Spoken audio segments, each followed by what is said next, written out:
Hello everyone and welcome back to Glorious Events YouTube channel where we talk about everything events related.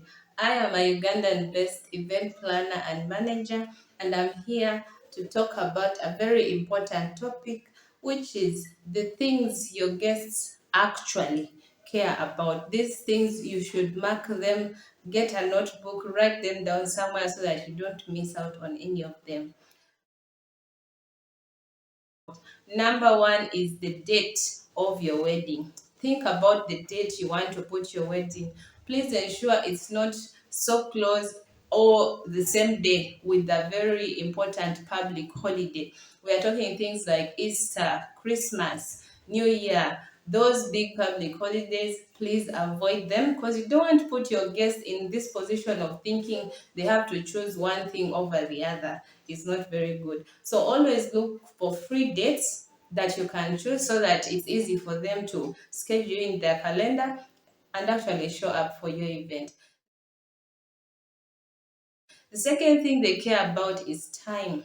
Your time, what time is your wedding starting? What time is it ending? Don't start so late so that your event drags to like midnight, because some people are parents. Some people, even if they're not parents, maybe they stay very far from your event location and they need to drive back to their home. So to just keep everyone safe, you don't want people, getting uneasy and walking out of your event when it is still going on. That wouldn't be a good look. So just keep a good time, a good starting time, and a good end time. The other thing about time is the time lags in between. This can really irritate your guests if you have very big time lags between events. Here in Uganda, we usually start with the church service and then the couple goes for photography as the guests go to the reception. So, for example, if your church wedding started at 9 to 10, and then your reception starts at 2 or 3, that is a very big time lag, and it makes some people just say, like, you know what, let me just go to the reception directly, and they end up not coming to church, and you have very few people at your church ceremony, which is actually the most important of, of this day, the church ceremony. The other thing where time lags is in the program of at the reception. Please talk to your people, especially the parents. We really respect parents. So it's not that I want you to limit their talk, because in Africa, eh, your wedding is your mother's wedding or your parents' wedding. They've looked forward to this day like forever, and they just cannot wait for your wedding to reach. So they have a lot of excitement, and sometimes your mother wants to tell us how you were born, how you went to school, the whole journey, and you find a speech lasting like 30 minutes or 40, and people are bored out of their minds, but they just can't, cut the person off because this is an elder or a very important person in your life. So just ensure to talk to them and tell them, you know what, please let's keep the speeches short so that, we run the program very fast and people are able to go back home on time. So be mindful of the time allocations in your program and just make sure things are flowing very well one after the other without very big time lags. Also, the part where the couple goes to change at the reception, where they go to change into their second attires. Sometimes people change even 4 times. Hey, some brides change even 4 times, my friends. So be mindful of that time lag when you're going to change and then get have to wait. At least make sure there's some entertainment, maybe a band, maybe a saxophonist, something to just keep them distracted and engaged at that time when you're changing. But don't take so much time changing also, because people want to share these moments with you. They don't want you to be away all the time changing into one outfit after the other. They want you to actually be present so that they can share the moments with you. The third thing guests care about is your location, your venue. Where is your venue? Be mindful of the distance from maybe the center or the town. Don't go very far. Make sure your location is accessible, is easily accessible, is near a main road, is like public transport can get against the place, as well as private transport. If it's a destination wedding, please make sure it's actually a destination people long to go to. Don't take people to a normal place and you'll be like the destination wedding. Make sure it is a place people have actually been yearning to go to, so that they make it a point to save up for it and come for it. The fourth thing guests care about is food. Food, food, food. Please make sure you have enough food. This thing of guests, the first guest getting all the food and then the ones last on the line missing some foods, especially chicken. Okay, I'm just stressing that because I really love chicken. But like, make sure those favorite meals are in plenty so that guests don't miss out on meals and feel bad and feel like, oh my god, I wasted all this time coming here and I've not even eaten, I've missed food. Some people actually skip lunch. That is how serious they want to enjoy your food. So make sure you have enough food. Count, have your guest list, count and know how many people you're planning for. And also talk to your catering service person and tell them to at least have a plus, add you some plates without charging you. You can agree because some of them say they can add a +5 or +10, but above that, they will charge you per plate. Okay, if possible, just buy your own food and pay for labor. That way you have enough food for everyone. So bottom line, ensure your guests don't miss food, please. Here in Africa, food is bay. Food is people go away from your wedding talking about your food. They'll be like, ah, that chikoko, we ate food, chimere. Yeah, so make sure people are not missing food at your event because they will not be very happy with you. They will not be. They'll even tell you. The other thing guests care about is entertainment. Make sure you have good entertainment because this is a party for them. People have bought clothes, some have tailored the clothes they are going to wear. People have looked forward to this day.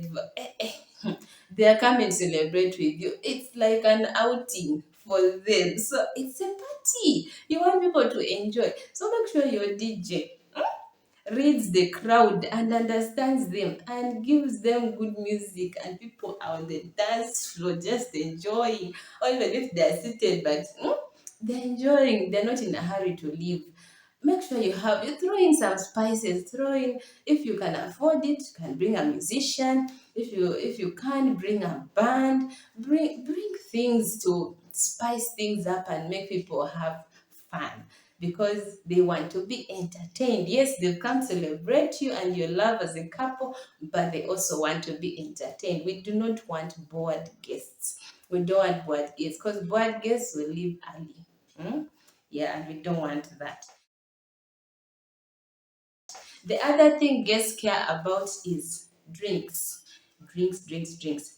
For those who drink alcohol, for those who drink alcohol, they are actually looking forward to seeing which varieties have you brought. Do you have mixers, doing that thing and mixing different cocktails and putting umbrellas or lemons, oranges, I don't know what they putting things and making or smoke coming out of a drink. They are looking forward to those drinks, to have fun with those drinks. If you're a Christian couple and you don't want alcoholic drinks, you can still go out with juices. These days, people put up beautiful displays of different types of juices, chitaferi, popo, mango, passion, cocktails of different fruits, and they're still very, very delicious. You can do tea. You can do coffee. Have a coffee barista there grinding and serving people hot cappuccino or hot latte, coffee latte. My friends, like spice things up. Don't just be ordinary. Don't just serve people soda and water. Mm-mm. Give them something they've not seen, they've not been having normally. Hmm? Okay. The other thing people care about is the weather. Make sure you read the weather in your area. If it's a hot season, at least ensure you have tents. You have tents to cover the guests, or you're indoors in a hall so that the heat is not so much. And if you're indoors, make sure there is enough ventilation. Enough ventilation, enough if the room has fans, the better. Make sure they're working. Just make sure there's enough aeration because you don't want guests having to leave and go to another room just to get some fresh air because the room is getting stuffy. Okay, if it's a cold season, hmm, if it's a cold season, please avoid outdoor gardens, outdoor spaces, because if the rain starts pouring on your wedding, it can mess up the whole day. The rain can mess up the whole day, dampen everyone, and people will just be looking for their shawls and jackets and exit. So make sure you are indoors to just avoid all that disruption if there is rain. If you're outdoor, make sure at least there's a hall nearby so that in case of anything, you just relocate. You relocate to the safer venue. Okay. The other thing that guests care about, which is normally overlooked, is parking. Parking. Please make sure you have enough parking. Make sure your venue has enough parking. Someone has driven all the way to attend your venue. They don't want to be worried about their car. Have security, watching over your guests' cars. Just make sure there's enough parking and the security at the parking space. And make sure the parking is not paid for, please. Thank you. Don't make your guests pay for parking. No, that's not hospitable. Okay. And last but not least, guests want to connect with you. At the end of the day, they've come to celebrate your day. They want to connect with you. So don't spend all that time sitting at the bridal gazebo up there. You're not even coming down to dance with people. You're not like you're just there up there like Bagoli. Great time, eh? Maybe when you're walking in after changing, move around, greet people, take selfies, take photos with people. Let people feel like, yeah, what the wedding? She noticed me. She waved at me. Just connect with people. Don't be so distant from your guests. Don't separate yourselves too much. Connect with your guests and leave a lasting impression with them. And today I want to give a shout out to one of my fellow YouTubers. She does wigs, and I supported her business by getting this lovely, lovely wig from her. You can check her out at Primer Bloom Wigs on Instagram and Facebook. Isn't it just nice? I love it so much. It's so light on the head. It's yeah, because really I can't sit at the salon for these small twists. I've always wanted these small twists, but I always fail to sit in the salon. So this was like a lifesaver, and I love it very much. It looks so natural. It looks like a plaited, but it's actually a wig. So I hope this has been helpful to you. Ah, till next time, for more tips, tricks, and advice, wedding related or events related, stay tuned to Glorious Events YouTube channel. Till next time, bye. God bless.